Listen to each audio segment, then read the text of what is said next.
What's up, everybody? My name is Anthony Irvin. You beat yourself? Yeah, Yeah, CB myself. Yeah. Okay. I'm Jim Green. Don't even need a hit of traffic light. Okay, good. Welcome to One set. Welcome back, everybody, to another episode of One Set. How you doing, brother? Cheers, man. Cheers. Happy to be here. Yeah. This was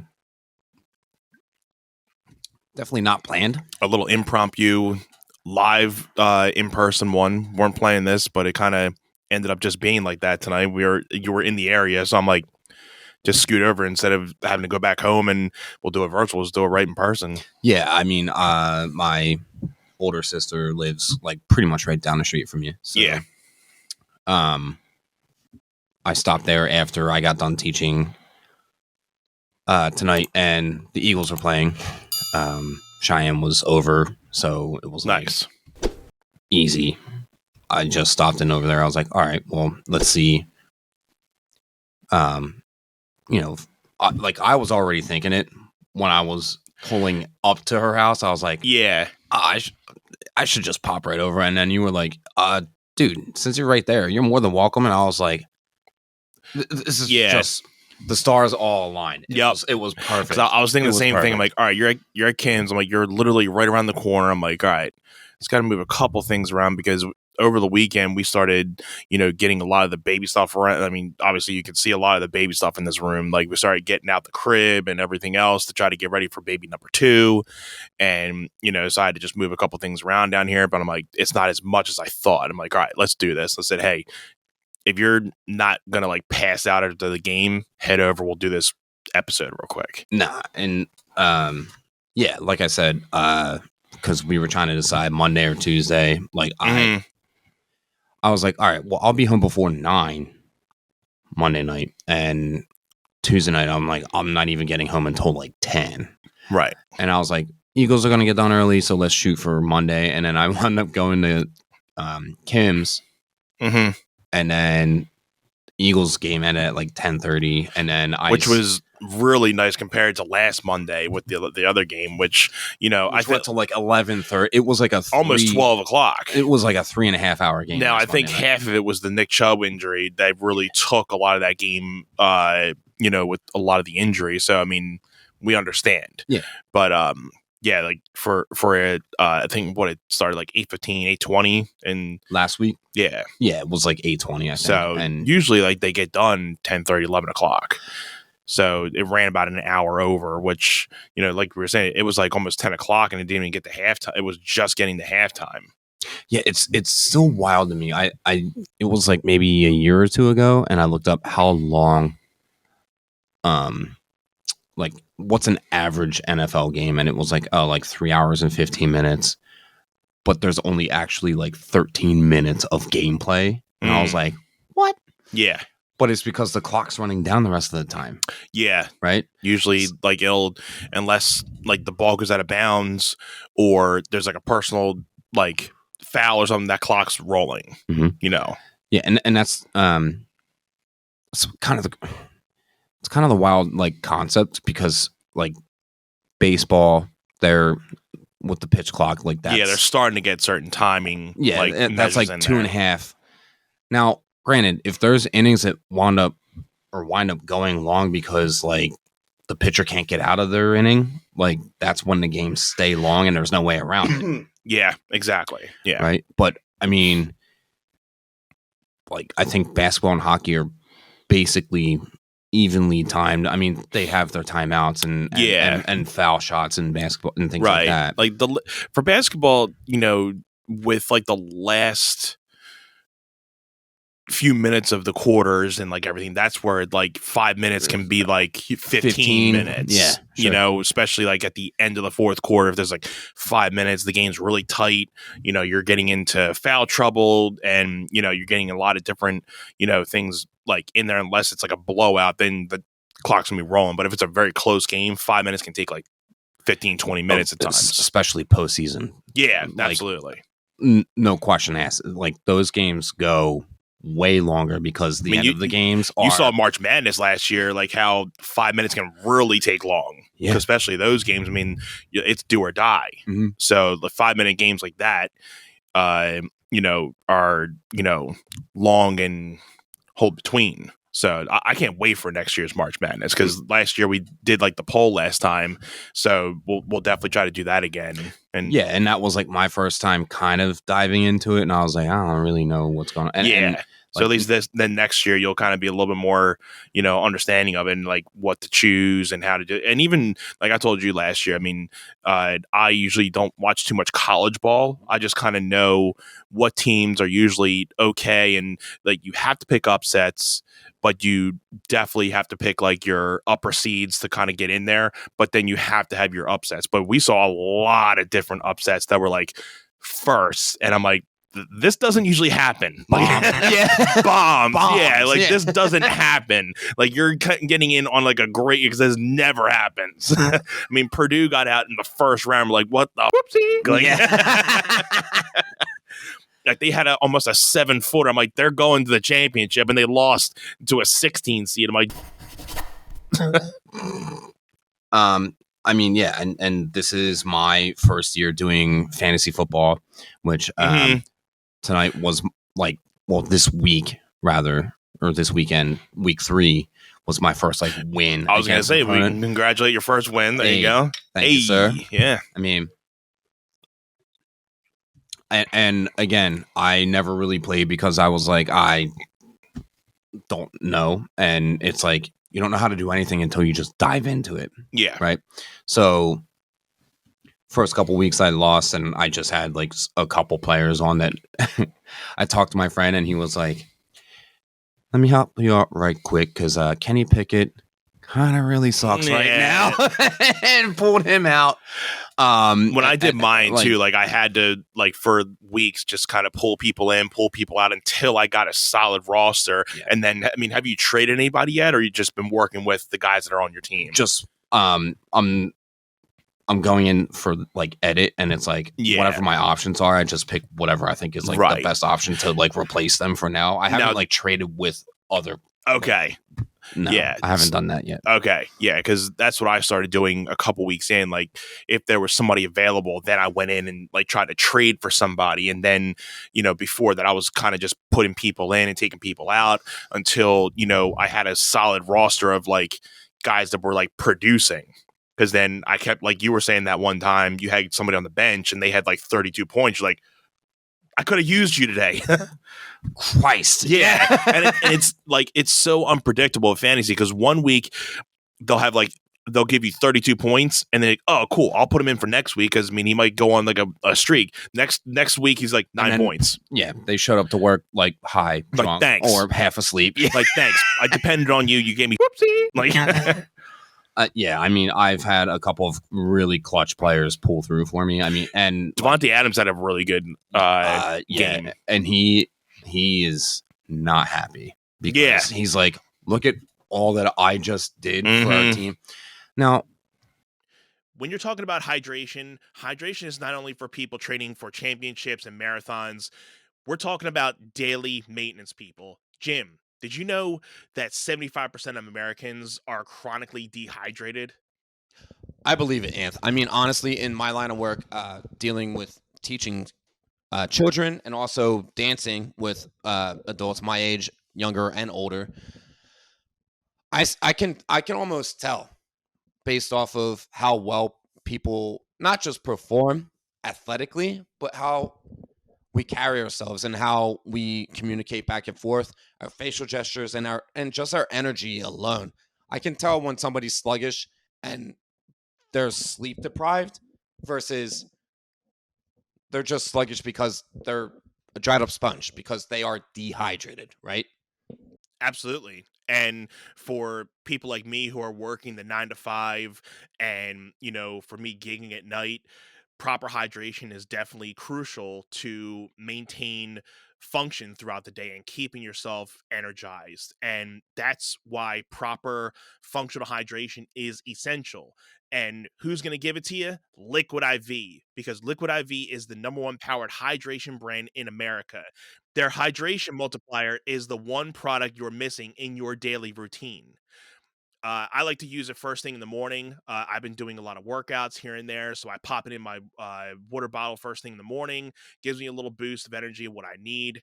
And sometimes during the day when I'm doing that like 2 o'clock rundown, I'll pop a little one. If not in the morning, it gives me a little bit of that energy that I need. With just one stick, you can hydrate real life 2 times faster than water alone, plus get essential vitamins and 3 times the electrolytes as the leading sports drink.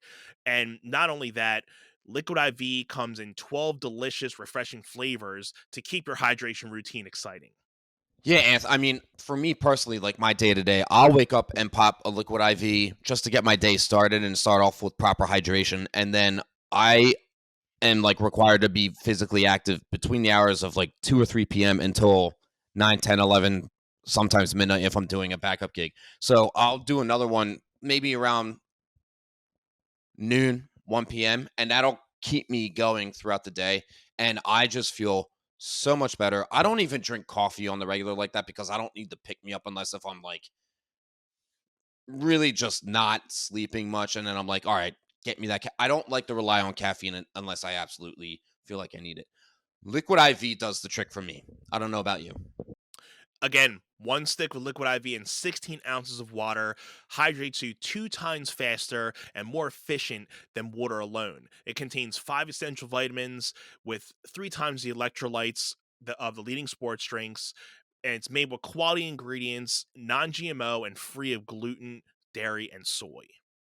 Liquid IV believes that equitable access to clean and abundant water is the foundation of a healthier world. They partner with leading organizations to fund and foster innovative solutions that help communities protect both their water and their futures. To date, Liquid IV has donated over 39 million servings in 50 plus countries around the world.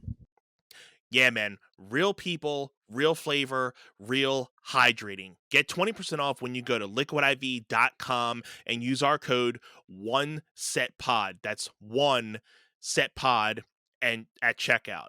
That's 20% off anything you order when you shop Better Hydration today using promo code 1SETPOD at liquidiv.com.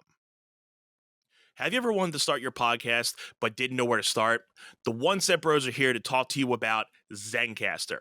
Zencastr is the ultimate-based podcasting solution and now the all-in-one podcasting platform, making podcasting easy. They've sure made it easy for us to be able to record our podcast and our episodes every week for you guys. Once you've set up your account, you're simply one click away from recording a high-quality podcast with studio-quality sound and up to 4K video with your guests. My personal favorite feature is their multi-layered backups, which ensure our recordings are always in the highest quality, even during unstable web connections.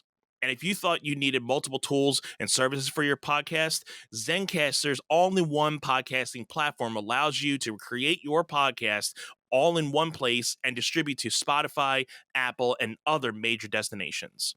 Go to zencastr.com/pricing and use our code OneSetPod, and you'll get 30% off your first month of any Zencastr paid plan. I want you to have the same easy experiences we do with all our podcasting and content needs. It's time to share your story. Garoppolo's not the greatest, but there's a lot of work that needs to be done around the entire Raiders organization right now. Absolutely. And yeah. So, I mean, I would say Garoppolo's not bad. I think he's coming off the injury, right? I mean, yeah, he's not 100%. I just think that the weapons aren't in the proper places at the moment. And I was just talking to Jen about the same thing like that. Like, Eagles are just getting into having like the receivers and the perfect quarterback on our team. Like, there was like it was like 2-3 years ago, we couldn't even have receivers that were catching the ball.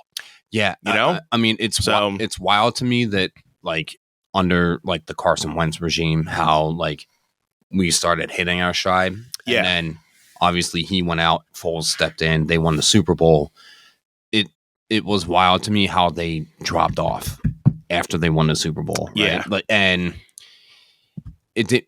And like I said, it didn't make sense to me. Like, I mean, anyone out there that really pays attention to all the moving components can probably school me and say, well, yeah, no, it does actually make sense because this person and this person, and my buddy Mike always just hounds on Howie so much. Yeah. And I'm like, so does everybody else too. Yeah, you can hound on Howie all you want, but what the guy knows how to do is draft. Yeah, I will go. We had an amazing draft this past draft. Was like, yeah, he knew what he was doing. And I was also talking to my dad about the Carson Wentz thing. The fact that he was a good player, but I think your quarterback is only as good as the people, like the receivers and the players around that quarterback. Your O-line needs to be right? Your offensive line, your receivers, because that last year and a half that Wentz was there, he himself mentally wasn't there. He could never regain his mental confidence. Yeah. But even the receivers he had, they were dropping balls. They were just not into it. And I think the whole team was just out of it. Well, and I think a lot of that too was because they were used to how Carson played before the injury. Yeah. And I think that he was second guessing where he was sending the ball. He was trying to do too much at one time. The receivers were like, what are you doing, man? Like they couldn't read him. So the plays weren't settling in the way that they had previously. And I think he started to lose trust in a lot of those guys too. It was a two-way street. And then he was trying to do everything himself. And it was just one thing after another that just kind of sideballed everything. And then in comes Jalen Hurts. And then, that was the year Carson got benched.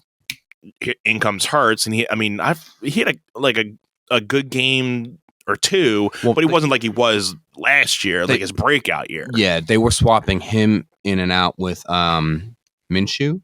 I think so. At the time, I think. Or no, it was Mentzcliff. I'll have to look it up. But I don't know. Yeah, I think it was.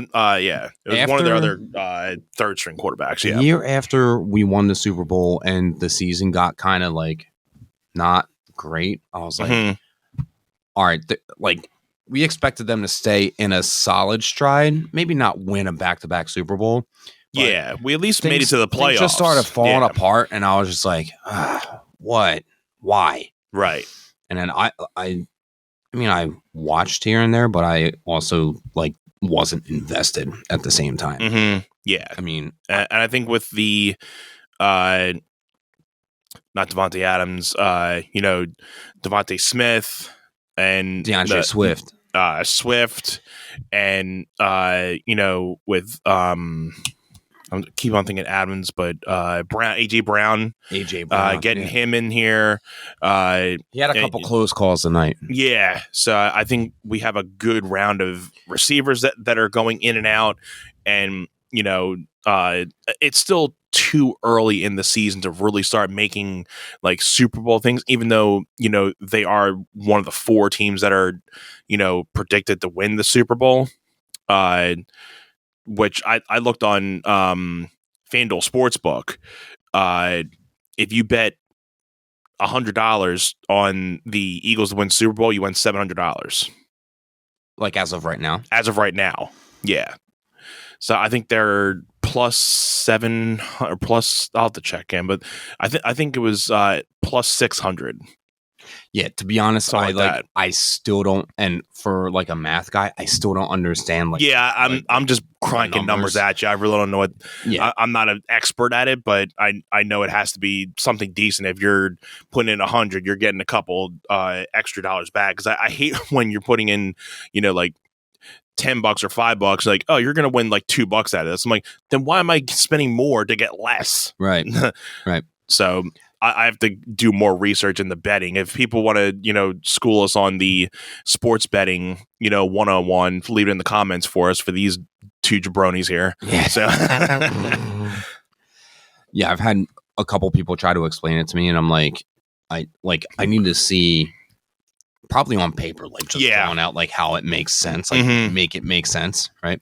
I know some of the basics, the money line, the spreads, and all that. They make their basic stuff that makes sense, but when it gets to certain odds of plus 700, plus all this and all, and when it gets to really be advanced numbers, then I'm like, okay, you lost me. Yeah. I know it's when it's minus a lot, it means they're favored. And when it's plus a lot, it means they're totally not. Mm-hmm. That's the only thing that I'm really getting better at. And they do it with baseball now because it's odds coming into the game versus now when we're 6 and 7 innings in, this is where the odds stand here. So like I'm seeing the numbers and I'm like, okay, I know if it's if it's minus and it's a large number, like if it's a number line, here we go with the math stuff. I don't know how to frame a references for you and for the audience, but like if zero's here, the positive numbers are this way and the negative numbers go this way, like the further into the negative that way you are, the better odds that you have to win. And if you're further into the positive that way, the higher likelihood that it's not happening for you. So it's almost not like today, pal. Not today, pal. Yeah, shout out. How about we do this? That's a good segue. Good job. Since you had just finished, finally, after I've been pouring it on to you to watch The Sopranos, you've been just about a month out from finishing the series. So we, our target was to finish before we went on vacation 3 weeks ago. So that was like, okay, I don't want us to go on this 4-day trip to Nashville and have like the last handful of episodes just hanging out there. So we like binged the rest of the show. So yeah, it's been 1 week since you looked at me. Every time that goes, I keep on thinking like, I cannot not do that. Can't not. Oh man. All right. So by the way, it's been a couple weeks since me and Jim have kind of actually done an episode for the week because we had a lot of our last summer shindigs going, so we were banking a lot of episodes. So the pool episode you guys saw last week, we had obviously banked that a couple weeks ago. So this is actually, we're back onto our schedule, so we're just shooting the with each other at this time, but giving you guys some content here. So this is like the first time we've actually shot an episode in maybe like almost 4 or 5 weeks, it seems. Yeah, and I actually love that we're doing it in person because we're actually, hey, it couldn't have gone more perfect. Not for nothing. When we do the virtual episodes, they're fine. We're still hanging out. It's always better in person. It's like absolutely. It's no latency, because I mean we have to deal with a little bit of latency, but just obviously, person in person is always going to be better than kind of doing something virtually. I mean, it's seeing a band live versus you see them on YouTube, or it's like me seeing dancing right in front of me and I can feel it. Absolutely. And I know you get that. I know 100%. that you get that because I watch stuff online and I'm like, whoa, if you can get the job done on like online or on America's Got Talent, there's definitely stuff going on there where I'm like, wow, this is well done. But seeing that stuff in person, it just gives you the real in-person feel. It's the same thing here. When definitely. I mean, how many episodes did Tom and Bert do like virtually? I think Tom had COVID once and Bert was like in the studio, and this was, I don't know, episode like 98 or 101 or something like that. I think. There was a batch of couple ones. There they were were doing a couple virtually. where they were not together because, all of that. But yeah, at any rate, us catching up now.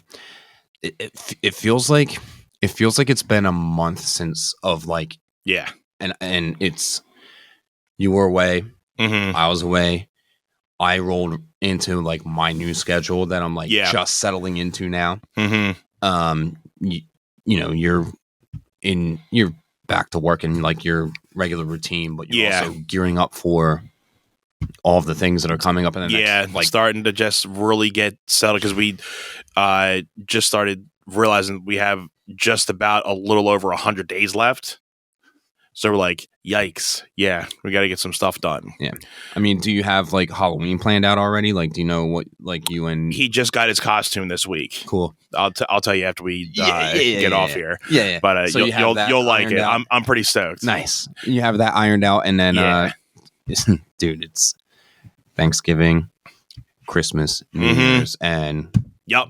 Boom. So these next 3 months, it's going to be fast. These 3 months are going to be fast. And we got in the whole pull of all of that is our Mhm. episode 100 episode. Yeah. Which And we are that's coming. I told you, what was that, last Monday or Tuesday? We recorded the one episode. I think so. Yeah. We were on, but you had episodes like already lined up, so that one didn't go out yet because we had 89 and 90. Mm-hmm. So we did the one last week. Anyway, I told you I was up until like 5 a.m, Mm-hmm. and I figured out exactly what I wanted to do, and I was like, "That's gonna." And I'll tell you. Yeah, because I want to be excited. I mean, I know some of your ideas of what you told me, but Yeah, I want to be excited with a lot of the different things. As the same thing, like I've showed you a rough sketch of what the song is sounding like for me, but I haven't touched it in about a month, so I got to get back to it and get like it finished, mixed over, and everything. But like from what it's sounding like now, I'm like night and day from what it used to sound like. Good. So I'm pretty stoked with it. Yeah. Yeah. I mean, the idea that I had I was going to say, I'll tell you why after we do the debut and the premiere, why I had to go against that idea. Mm-hmm. Because there are obvious variables that play into why I couldn't configure and coordinate that to happen. And I also told you of like maybe 3 or 4 other ideas. So you literally you have no idea where I'm going at this point. I have it's no actually kind of idea, fun. And I didn't do that on purpose. I wasn't just with you intentionally. Okay. I mean, either way, I would have been like, cool, because like confuse the hell out of me, because I want to be like I'm okay to know a couple things, but I don't want to know what's coming with it. I'll be like, I want to be like down and be like, oh my God, it's blowing my mind. Yeah. I mean, because again, it's not only going to be the debut of like us putting out content with stuff, but this is going to be like something like you don't really put out a lot of content yourself. So this is almost going to be like a big debut of you putting out content of this. Mm-hmm. So I'm stoked for you with that. Yeah. But you and I have never done something like this where we're putting out something together, separately together. And not that it's a challenge, but it's like, hey, let's just set a deadline, let's set a goal, and let's do this thing where it's like, okay, new content on your end, new content on my end, and boom. And maybe that is like the tradition every 100 episodes, or if we want to put it to 50, because that would be like every year, like we could swing that. I think we can manage that. Yeah, or maybe make it like a last like episode of the year type of thing that we put out, like something like that. Yeah, sure. No matter what number it is, but like the last episode of the year would be like something that we've been working on for that year, or something within the half a year or something. I mean, realistically, I think episode 100 is coming. I think it's Friday, December 1st. I timed out 1st or 2nd, something like that. And then after episode 100, I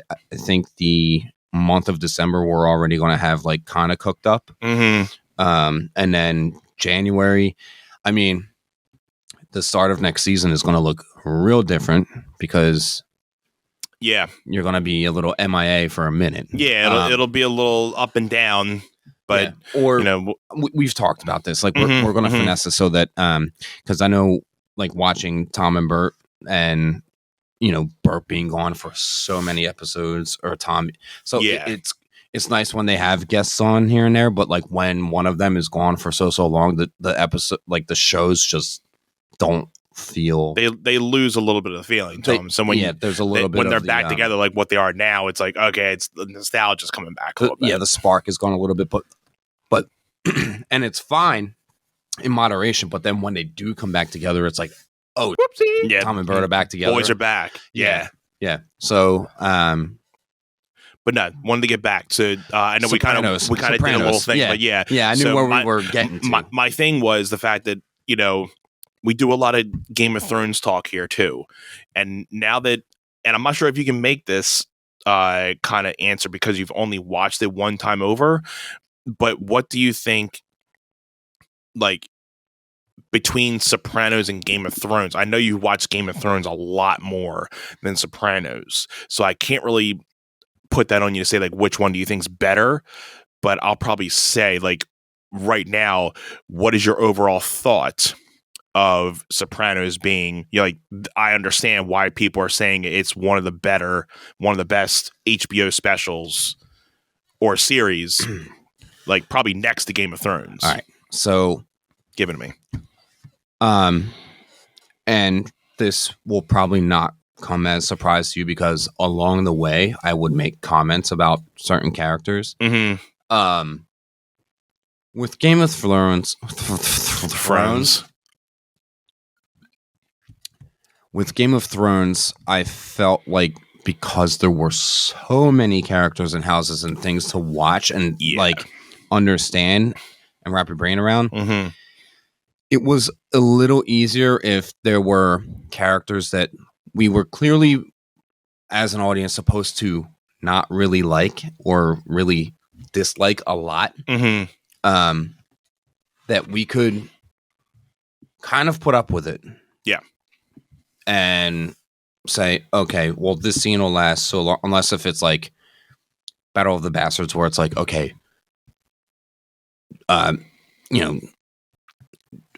Frigg, Ramsay, Bolton. It was like he's getting his comeuppance at the end here. Yeah. So I was putting up with the episode, knowing like, okay, there's no way the Bolton house is winning here. Right. And now, granted, I shouldn't say there's no way because there were some wild things that happened on that show that it was like, absolutely, that wasn't supposed to happen. Like I wasn't expecting that.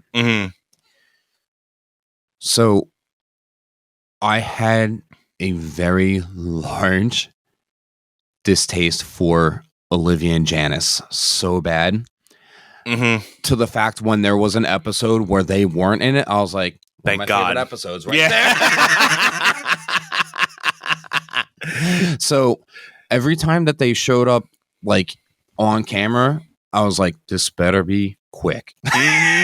Yeah. And then when they were like a large portion of the episode, I was just like, oh my freaking God. Like, okay, so Olivia, Tony's mom, yes, who passed in real life, and then they had to like CGI her in for a couple episodes before they did like she suddenly passed thing. Right. I just couldn't. There were certain things that I wanted to unfold, like, and granted, not all of the bad people get killed off in the shows. Like, not everybody gets the comeuppance because it's not realistic, right? Yeah. So Janice, I just wanted her to move back to Seattle and never see her again. I could have dealt with, I think Barbara was the other sister that you only saw intermittently here and there because she moved her family away from that situation because she knew what's up. Yeah, you rarely heard about her. Yeah. And every time I see her, I'd be like, who's this again? Right. It was more like, oh, he had another sister, and then you're like, oh, okay, because you only saw her when it was really when it was their mother's funeral, and they had that whole big thing, and then Janice being the person that was like, let's all get together and say something good about mom. Like, well, she was kind of a whoopsie. And everybody's kind of like, I don't really have anything to say. So, yeah, I mean, I agree with you though with the characters though, because I mean, Game of Thrones has so many different layers with the houses, development, this and that. At least with Sopranos, you're staying within Jersey, New York, and like those two like spaces. So like unless there's a new character that comes in, but it's not like you're getting introduced to a new house of people. Yeah, I mean there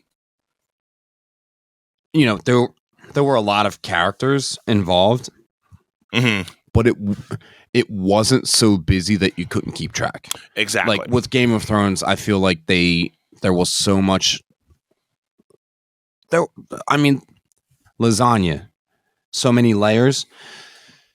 there was so much happening that it's one of those shows that you actually have to watch again to see everything through. Sopranos, I think at some point I will go back and watch it again. Yeah. If I need to fast forward through the Janice scenes, I totally will. I predict you to do that. But I'm pretty sure you're not the only one. Yeah. So I think there were. I mean, there was a lot more to the show that I enjoyed, and I know it. Like I can say that honestly because an episode would end, and I'd be like, I think like next one. Yeah. Like I got to that point where I was like, give me another one. Mm-hmm. Give me another one. And that's when I know like it's a good series. Like because when Especially I started Ozark, hour-long shows. Yeah, like when I started Ozark, like after the first episode, I'm like, I want to watch another one. Like, come on, like I know like that's a good show to me. Mm-hmm. I'm probably gonna get bashed for this. Whoever hears this in the episode, either now or years later, whenever people hear this. But I tried to watch The Wire. Yeah, I've never seen it, so I can't speak to it. I watched 3 episodes and I'm like, I'm done. Yeah, I mean, it didn't catch me. And even my brother, because he tried to get me to like get into it, he's like, you got to give it a little bit of time. So I'm like, but I mean, if you're not catching my interest, like, and we always talk about like, you know, the 15 like second, 30-second reels, like, hey, come on, like swipe. Like, I feel like I'm hold my attention. Right. Yeah. So like with Game of Thrones, the first 10 minutes of that series, you're like, I'm hooked. Mm-hmm. And then Sopranos, I mean, you're hooked after that first episode, but like it took you maybe a couple minutes to kind of really get into like, okay, this is this character, that's that character. They introduce you to everybody. But then by the end of that first episode, you're like, all right, this is getting good. Then leaves you with a cliffhanger. Let me get something. But I felt like they never, like with The Wire, again, to me, they didn't give me enough cliffhangers to make me really like. I feel like I was forcing myself to watch another episode. I'm like, all right, maybe this will get better. Maybe this will get better. And never done. I'm like, all right, I'm done. Lost. Yeah, I mean, and there are people that feel that way about Breaking Bad, where they feel like it was just a slow start, and they just fall off before it gets. And to me, and I'm pretty sure I've talked about The Walking Dead before, where I'm like, okay, you know, they hook you early, and then there's a lot of really dead episodes.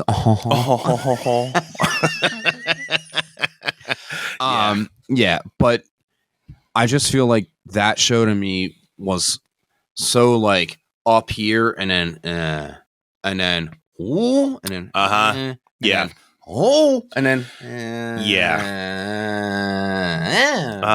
like pretty much, yeah. To me, it's like, okay, I'd rather they saved some of like the smaller moments that were effective and just put them into an episode and made a banger of an episode and kept it very much like, we're up here, we drop, but then it goes here and then here, and then teeters up here, and then maybe drop here. And then I think they tried to do that at the start of season 4, where they like did the backstory on the governor, and that's where I really started to fall off. I'm like, this is just no. Yeah, I mean, I really pushed through a lot of that stuff, and it got to Negan, and I'm like, all right, we're back. Like, this is some guy like you really want to not be like, you want to hate this dude. Yeah, like, but they're toying with you again so much, where it's like, and then it just got stale, and then I'm like, all right, I'm starting to lose interest again. Then Rick died. I'm like, all right, I'm out. He gets flown off in the freaking helicopter, and then Judith Grimes is like, it's like 7 years later, and she's wearing the hat. Carl is not around anymore. Not around, yeah, and it's like, I told you, like, I tried to watch maybe 3 episodes after Rick was gone, and I was like, I can't do this. Yeah, I think I did half the season. I'm like, this sucks. No, like, you know, no. Season 6 was probably the best, because that's where they started. They were in like the rock quarry. Like, they started the episode in the rock quarry, where it's like just massive amounts of walkers, and they're trying to like block. Like, I was just like, what's going on here? And like, they started that episode off so well, and I think they were in I think that I can't remember because they were going back and forth between black and white and color visual, Yeah. and it was. I think the black and white visual was like the past, and then the color visual was like present day, or was the other way around. I don't remember specifically. Right. That season was really good. I think and the I think episode that's where they entered. That's where Negan gets introduced. Like halfway through that season. Yeah, and I think that like maybe it was season 7 where like because Negan gets introduced at the end of season 6, right? I think we finally because you get they're trying to figure out who Negan is, and everyone's like, "I'm Negan." Everyone's Negan, and then you finally the beginning that first episode of season 7, like when they're up on the line with Negan.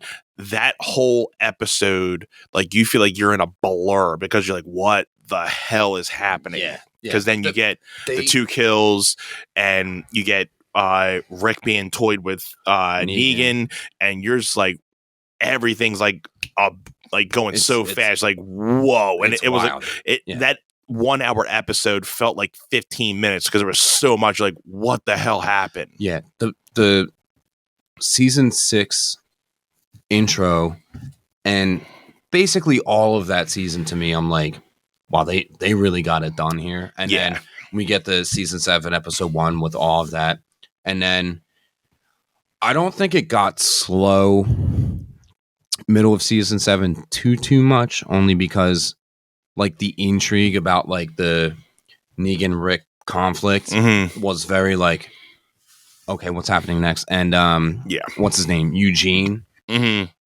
Going back and forth. That was fun, right? And then season 8, it started to slow down again. Yeah.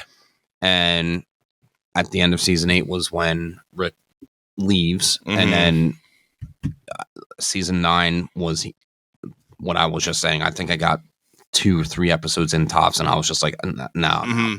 Yeah, I tried because I got through the Whisperers. And I think even after that, I'm like, all right. I didn't even get to them. Yeah, I got up all the way up to them. And I don't even think I finished that whole season. Because I'm just like, all right, this is just like, it's not the same. It's not the same without Rick. And it just, I'm like, I'm done. Yeah. So then, because I've always tried to just finish out a series. And Jem was already done. Because that was like our thing to watch, but she's like, I'm done. I'm lost interest. She was checked out. She was already out. So I'm like, all right, I'm just going to give it a shot. I'm going to keep trying it. And, I'll just eventually, I'm like, all right, I'm done. When did she check out though? It was probably right around when Rick died too. Okay. Yeah. So yeah, it just got to be like, I don't know. I don't want to say the writing got sloppy, but I just felt like everything was random in a bad way. Where I was like, now just putting stuff out there, for the sake of content, and it's like, I can't really say it was rushed because they went a whole nother 3 seasons until they stopped. Because they stopped at 11, right? Or was it 12? I think it was 11. I think it was 11. So, I mean, they got another 3 seasons out of it. And, then they had like the other couple villains, which I didn't know because I ended up watching the last 2 or 3 episodes of the series because they were starting to, there's the last season, last couple episodes, got to watch. I'm like, let me tune in and see like, how this thing's going to pan out. And honestly, I'd have to watch it again to really remember how everything. But even when I was watching, like, this isn't what I would have thought how the ending would have been. Yeah, I mean, like I felt the ending was like not really. I can't really say rushed, but like I would have thought it would have been something different. Like they would have found like a cure, and they would have found something that would have stopped everything because it eventually stopped being necessarily about the zombie apocalypse. Because that's what it eventually started out as. Now it just eventually was like, all right, we're just living with these people and we just got to start a new life, which is understandable. You got to eventually, but they got away with the main concept. And now it's like, all right, we're just going to start, figuring out how to rebuild life. Well, yeah. And they have like the spin-off series that are going on now, which I'm like, it hasn't intrigued me to really watch any. Well, of them and yet. I'm waiting for like any noise about those to be like, oh, this is good. Like I haven't Yeah. heard a thing, and I think it's probably just your like diehard Walking Dead fans that are like, oh, Yeah. which is interesting because like for me, like being such a huge Breaking Bad fan, I still haven't seen Better Call Saul. Like Me either. No. And that's another one I started and I watched episode 1 and I got into episode 2 and I'm just like, Not the same. it's not doing it for me. I Yeah. don't know. I think I probably watched the first episode and I'm like, Did you watch El Camino? no, Like the movie? no. Yeah, I mean, I watched it once and it was Or was did I? fine. I think maybe I watched a little bit of it as the kid didn't get into it. But it's again, I haven't gone out of my way to watch it back again. It's just kind of like, all right, well, this is supposed to be like the conclusion after the fact, Right. kind of thing. Right. But I thought it too was also like kind of slow. I was like, yeah, you got to understand, you went from being a series like week to week, and you tried to do a movie for 2 hours and some change, and a lot of the slow burning building stuff that they like tried to implement in the movie, I was like, yeah, that's fine.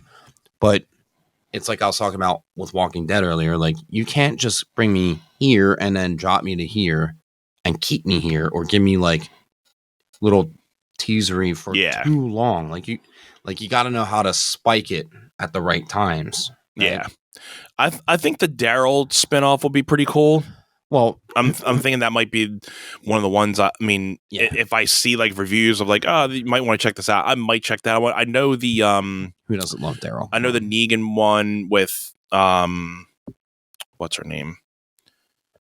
Glenn's girlfriend, Maggie. Yeah, I know that one's on right now. I think, or at least they had maybe their first half of the season. That goes back into the timeline, I guess, though, right? Probably think it has to be somewhere in the timeline, or maybe after maybe it's like after the show, like somewhere after like everybody, because I think Negan and her actually left everything, so they're probably just that's how the spinoff goes, because obviously Daryl left too, so it's like I'm sure Daryl's spinoff is after the series ended with where he went.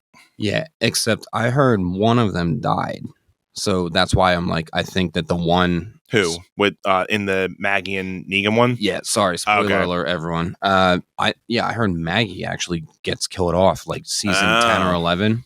So if it's a Negan Maggie spinoff, I'm like, that's why it has to be back in the timeline somewhere. So gotcha. If there was like if there was a time hop at all, like because sometimes Judith Grimes was 8 years old, 9 years old, or something like that. So they definitely time hop there.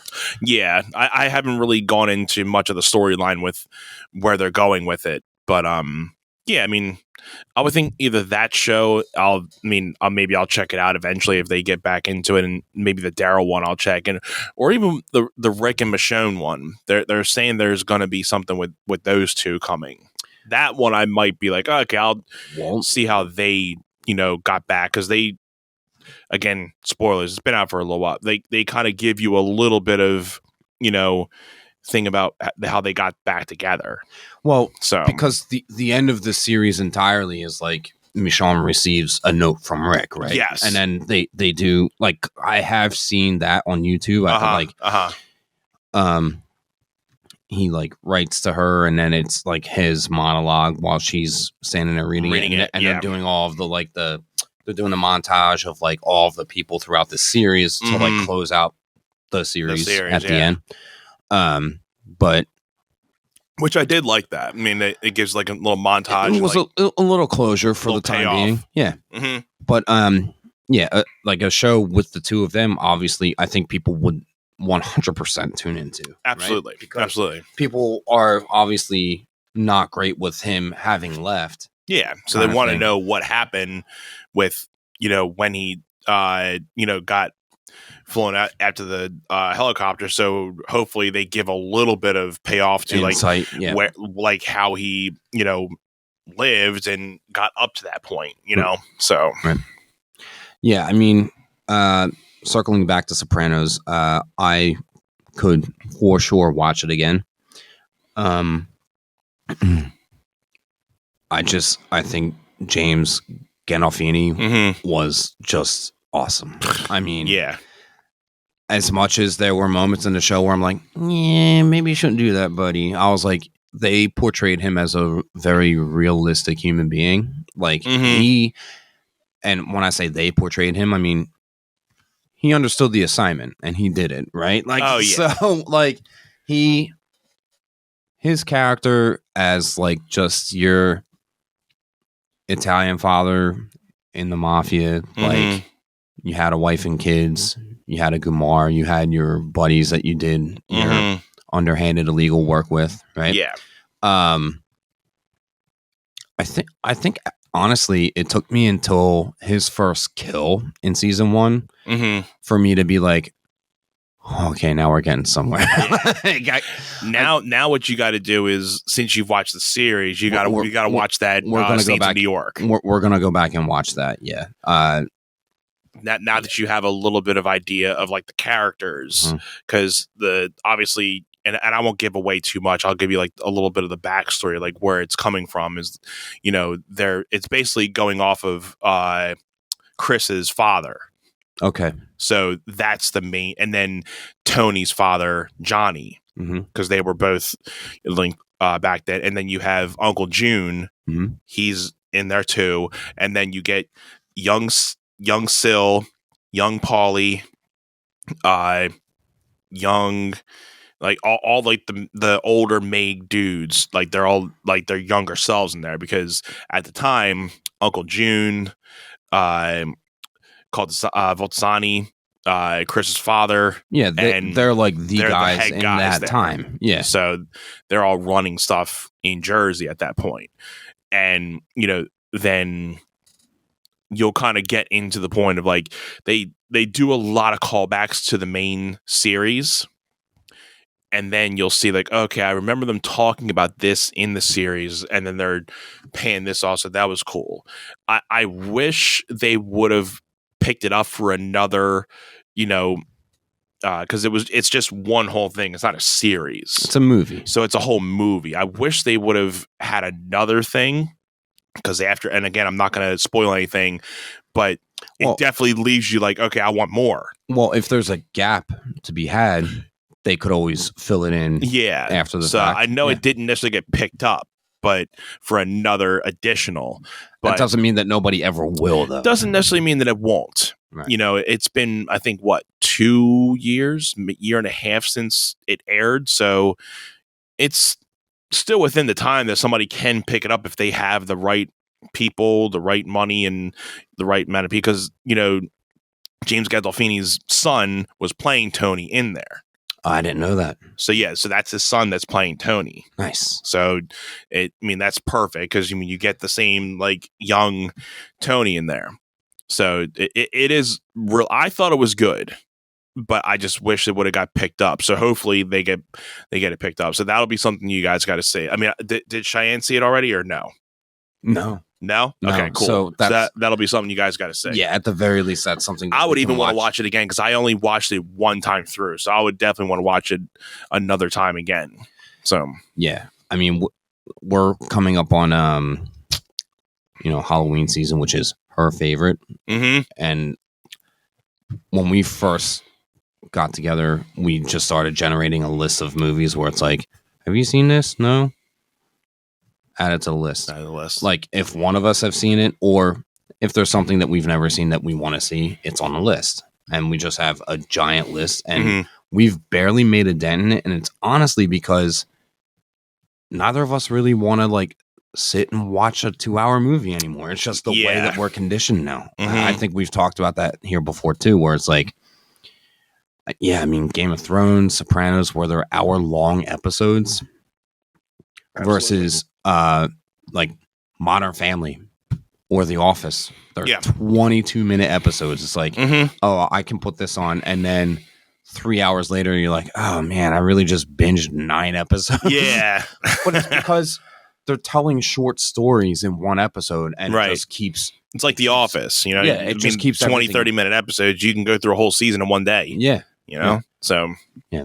Where I mean, with Sopranos, you can get through a whole season in one day, but it's going to take you from like the morning till the night to do that. yeah. So That's a 12 or 13 hour investment. That's literally you wake up and hey, this is what we're doing today. Just like you thought the last season, you're like, oh, I'm at the season 9. I thought the season was over. Like, no, you got 10 more you got 10 more episodes, buddy. Like, yeah. Well, Cheyenne told me that there were like 8 seasons or something like that, and yeah, I was on episode 9. I was like, oh, I'm coming up to the end of season 6, and then I went and looked at how many more episodes there were. It's like there's 21 episodes in this season. Yeah, they went hard the last season. Yeah, well, they had to wrap things up, and I know I texted you about like one of the bigger things that I was like, I really wish that they would have like wrapped that up, and I'm a little bummed that they didn't pay that off, but I'm not going to say that on here, right? But I think overall,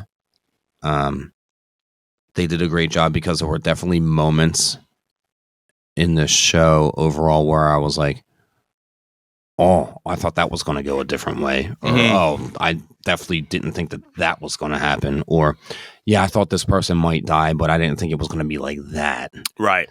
Or, oh, you never see this person again, and you just actually don't. And it's not because they were killed off. It's for other circumstances. Yeah, I mean, like I said, I will go back and watch the show again for sure.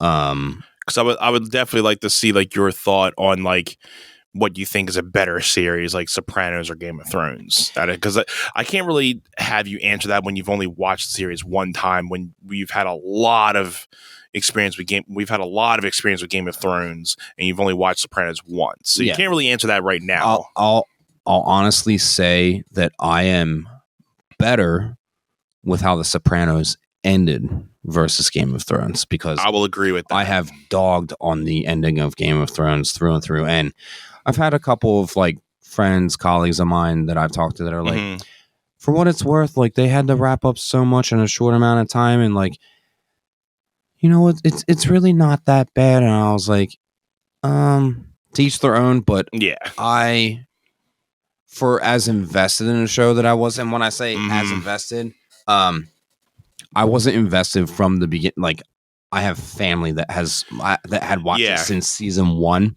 and literally waited the 12 years. And my brother-in-law is like, I watched it from season 1, and once they gave me that season 8 and like the conclusion, he's like, I'll never watch House of the Dragon. I'll never watch any of these spin-offs that they're doing. Yeah. That bad. Yeah. I mean, and for me, and we haven't really talked much House of the Dragon. We have had a past episode about, and we talked a little bit about like the whole series, but we haven't talked much about it. I mean, I'm looking forward to season 2. I just rewatched the season 1. I don't think I told you about that. All the way through? All the way through. Whoopsie. I know. You know what? Because we were watching so much Game of Thrones stuff. I'm like, all right, I don't want to go through another season of this. I'm like, let me just go through the 10 episodes of this. And I'm like, all right, I'm looking forward to season 2 now. I mean, there was so much good stuff in there. And I'm sure I will definitely go through it again another time, because I'm going to want to make sure I refresh everything before season 2 comes out. I think they're calling for summer of next year. That sounds about right. So, fortunately, the strike isn't affecting them. So yeah, it seems like they're able to get their. It seems like they're still shooting and stuff. everything. So thankfully, the strike is not affecting them. Yeah. So I think we're gonna get. I mean, obviously, we can spoil at this point because it's been out for somewhat. Hey, we talked about this. It's supposed to be 2 weeks. Yeah, and it's been out for a while. The fact that Aemon, and Vagar killed, what was his name? It was Rhaenyra's son. One of Rhaenyra's sons, which is basically, going to be the domino effect that starts the Battle of the Dragons or the Dance of the Dragons. Season 2 is going to start something. Yeah, and it looks like we're supposed to get a good amount of battle work in season 2. So I'm looking. They're forward looking to like that. 3-4 seasons out of this, I think, from what I heard. So we're not going to get everything, but looks like we're going to get a good amount of battles this season. So I'm looking forward to it and seeing, because just that first episode, because we were watching so much Game of Thrones stuff, and then I watched the first episode of House of Dragons, and I'm like, they did so good to try to put you back in that vibe of Game of Thrones, that I think they just hit it right off the bat. There are so many Easter eggs that are so well done. Yeah. Throughout, like, yes, every episode has a callback of some, at least a callback, if not. And even if you go into Game of Thrones, like, there are little hints and things about that they put into House of Dragons that are in Game of Thrones. Well, I mean, there's so much literature out there about that entire saga and the story. Yeah. They literally have more to work with than they can even handle. So, yeah, like, for them to be able to encompass all of the things that they are, it's a testament to how great the shows are, because the writers and the producers are hitting it. Like, they're nailing it, right? I think one of the writers that was on season 1 left, or both, or one of the main writers left, that was like working with Game of Thrones or something. So it kind of really made waves of like, oh, hopefully it doesn't change like the arc of like everything going into season 2. But I think George R. Martin is really dedicated into how House of Dragons is really being written on the show. So at least he's being like a person that's really taking how the story is going in House of Dragons, so it doesn't go off too much. Because I think, don't get me wrong, I have not read any of the books, but I think House of Dragon is based off the Fire and Blood books. If not, correct me if I'm wrong. What I know is House of the Dragon saga is supposed to take place about 200 years before. Just about, Game it was Thrones. Like 170, 200 years before Daenerys Targaryen. They say that in like the little the opener of episode it. 1. They give you like the whole little spiel about it, and they had it written as like 170 years before the birth of Daenerys Targaryen. Which I thought that was good, because it gives you that perfect like timing of like, okay, how many years and how long before Game of Thrones started are we talking? Because when you do prequels, when they did the Spartacus prequel, after the guy from Spartacus, and I'm blanking on his name, but he passed away after the first season, they had to do a prequel for Spartacus, but they didn't really give you like a good arc of like, it was before Spartacus, but then you had to be introduced to a lot of these older characters, a couple of them that were in the Spartacus one, but you had to be put into so many, and then they recast the Spartacus, then they jumped back into after the season 1. So they kind of went like bam, bam, bam. So it was a little bit of jumping, but I feel they did so good in House of Dragon with the time jumps. And I think I told you when we were watching that I think they did so good in the first few minutes when there was a time jump to give you like names of the people that like had a time jump, like, okay, this is that person, this is this person. So you don't like, oh, who the hell is this person that looks different?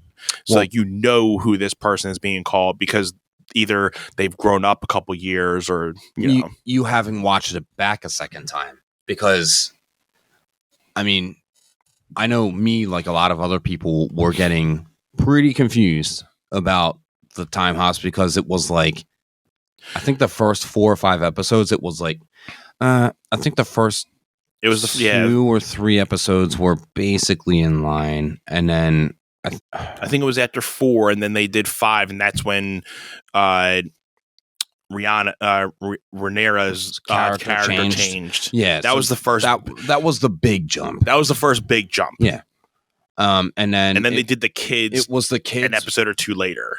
Yeah, the kids were young-ish, and then the kids were tough. I'll give it that. They were teenagers, and then they were grown, and it was like the kids were definitely tough. Yeah, that's Allison where the jumps. Rhaenyra were not hard to really obviously distinguish because they gave that to you in like the little previews of everything. So you knew they were one jump. It was these characters for these 4 episodes, and then this is going to be them for the rest, right? Yeah, the kids was where it got kind of hairy. It's like, okay, well, how many years ahead are we now? Yeah, right? Like Aemon and Aegon, they were tough to kind of distinguish, like when they grew up, because I would have definitely thought when Aemon's older character, I would have thought that was Aegon because he was the more badass character, and he was like taller. He looked taller. Older. Yeah, sure. So anybody would have thought that would have been switched. Yeah. But yeah, so. Again, I'm looking forward to what they do with season 2. Obviously, there's a lot of YouTube videos and YouTube channels that are out there. I mean, personally, one that I watch, and I'll give them the shout, Talking Thrones. I watch a lot of his episodes. I think you watched the Three-Eyed Raven.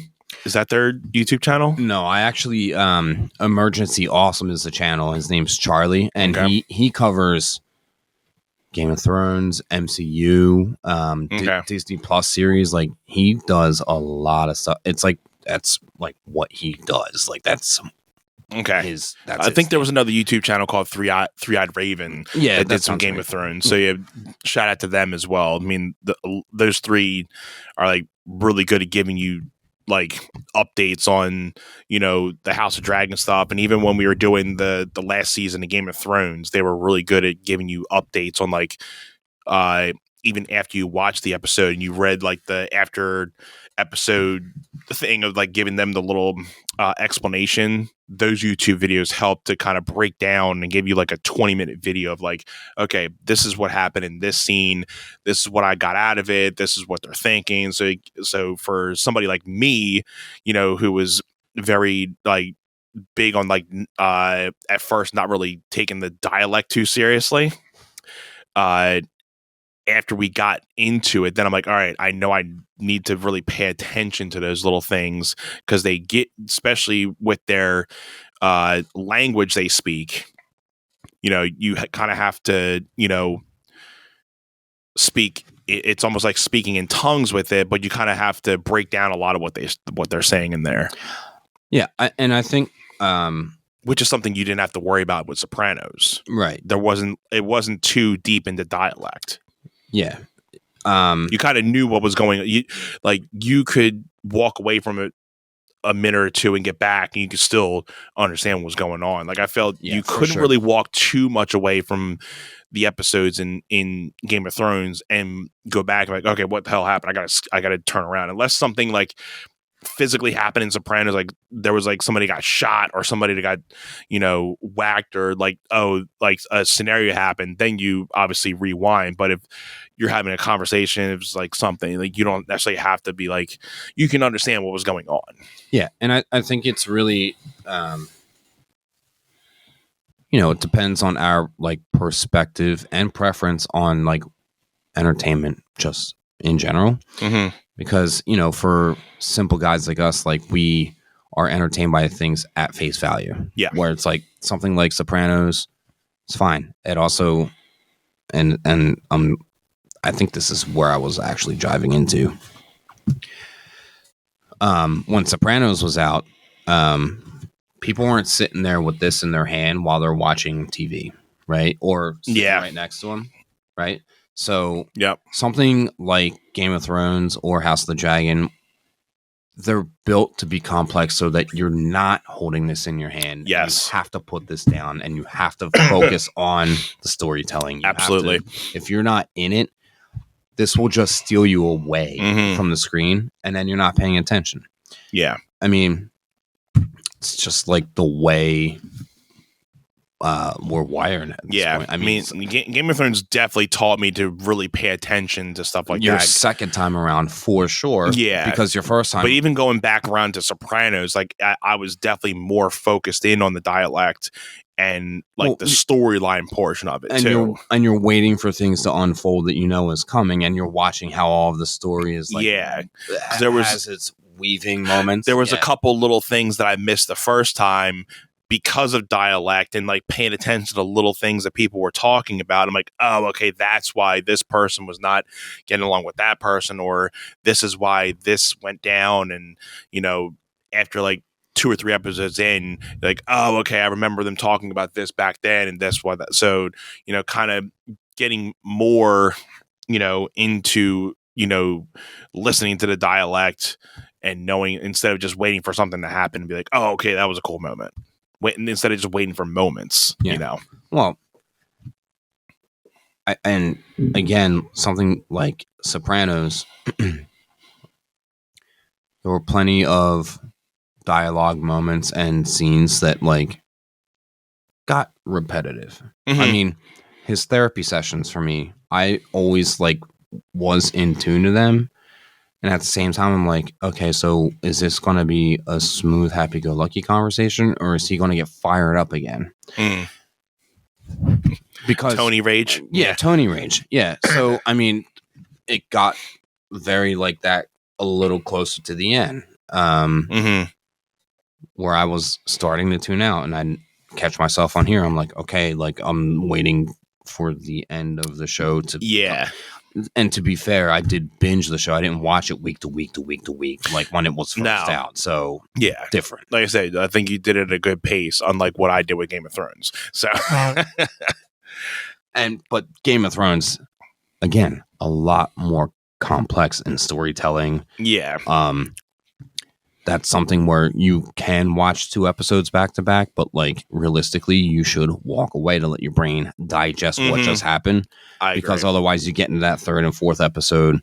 And I mean, my exception to 3 and 4 episodes is and there's a term for this for my like movie and TV series friends out there, the second to last episode of a season, and then the season finale, and then the first episode of the next season, and then the following episode. Like that to me is the only time that I'm like, okay, these 4, because this one leads into this one, and this one is going to pick up where this one left off, but it's going to just kind of pick up where it left off, but doesn't always give you something. So it's like, okay, let me get to episode 2.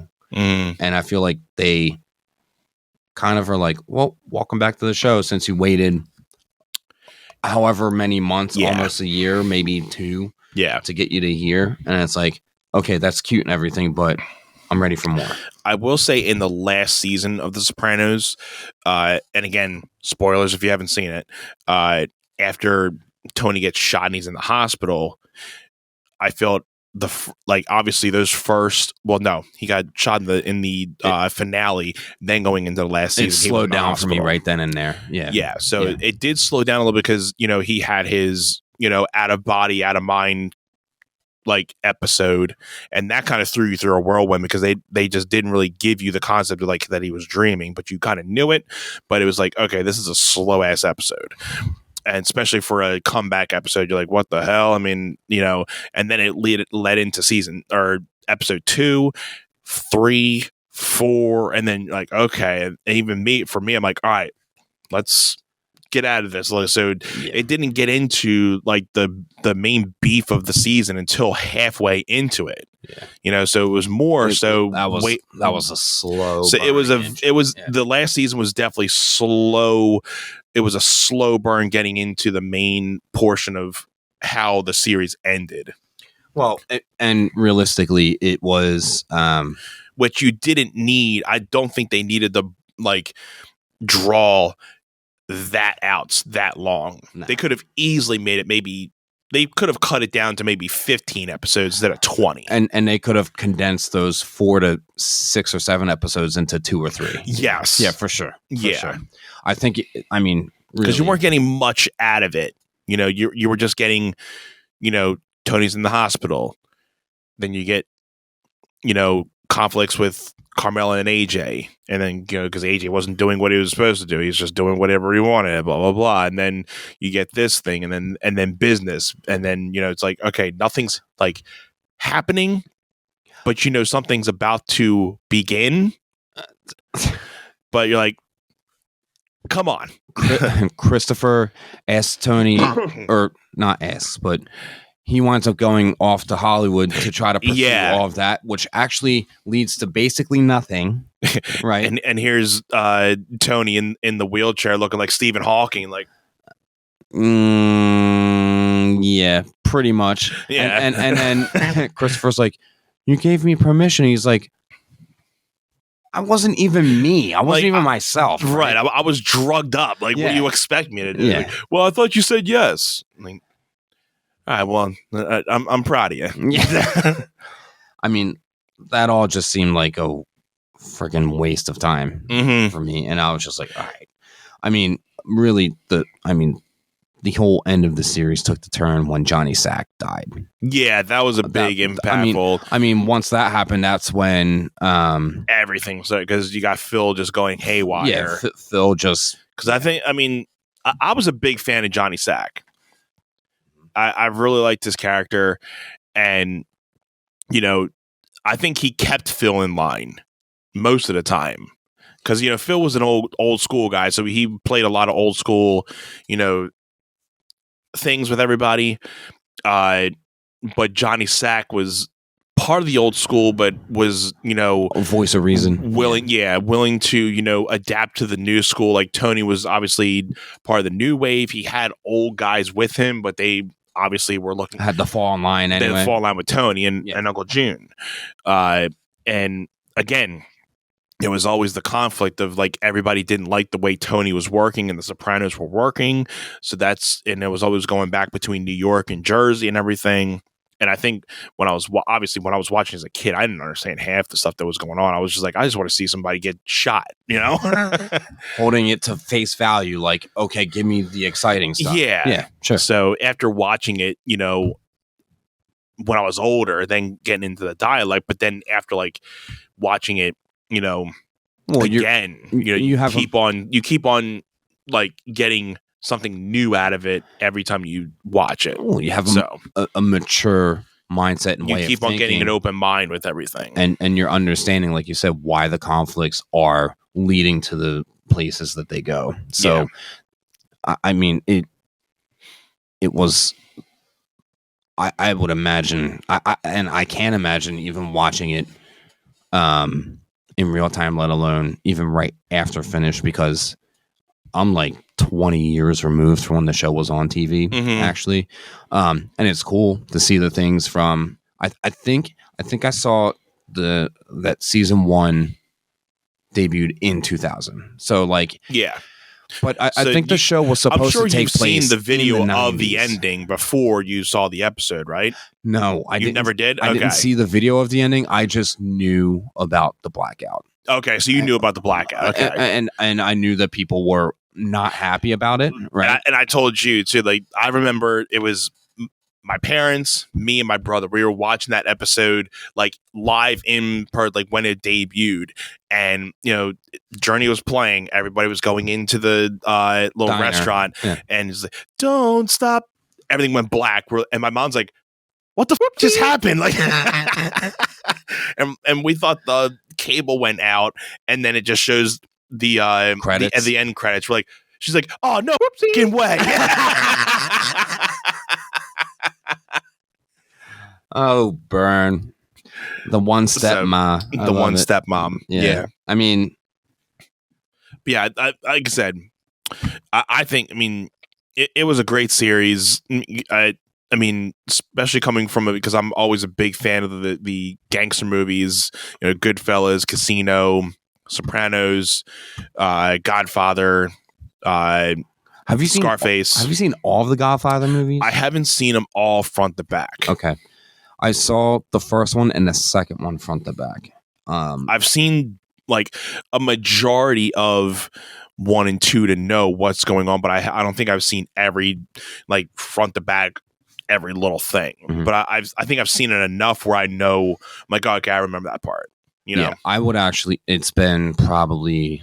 Let me think here. I've seen Scarface a lot. I mean, who hasn't? See, But this guy. see, that's where you haven't.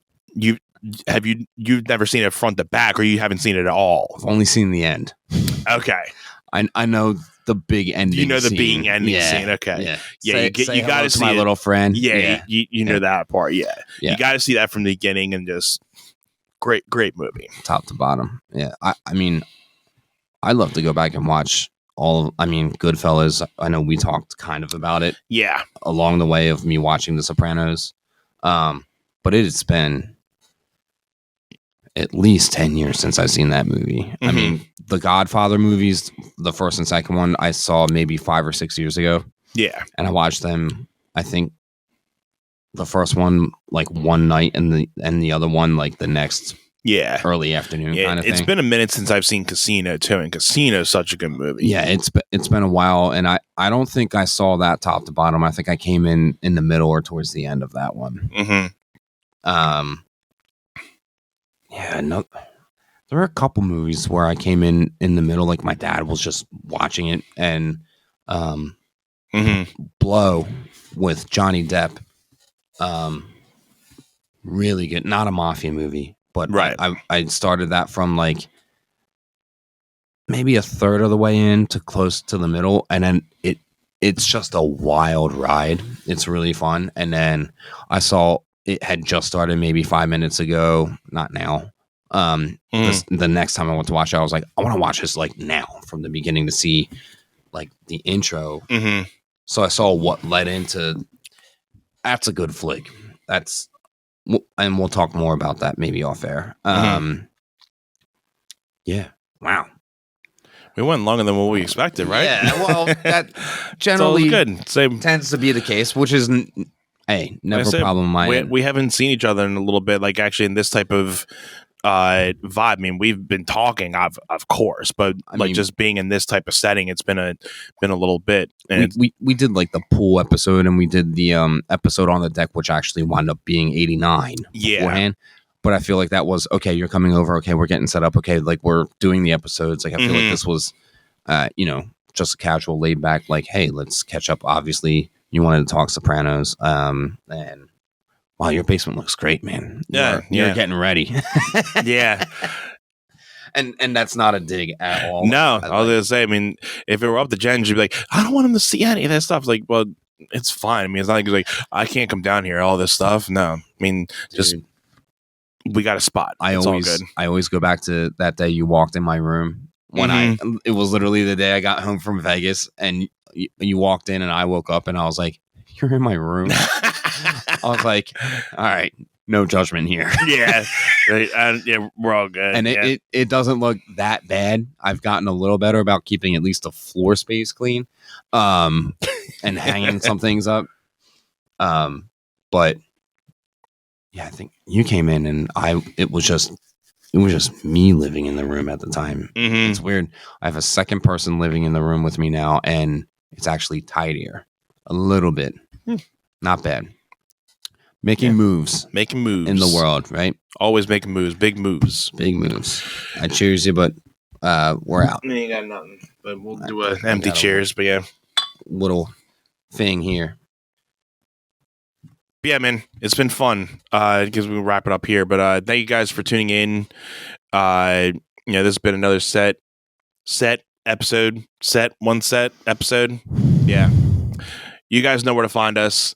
Check us out, One Set Pod on Facebook, Instagram. Subscribe here on YouTube for the weekly episodes. And, we have a Patreon up. You guys can sign up for free. Just put in your email. You guys will get emails when we put our early access videos out, which come out a day before the Friday episodes. And you guys will be getting a lot of different perks as well, which you'll be sent through our email list. Because Patreon is just, they have a very,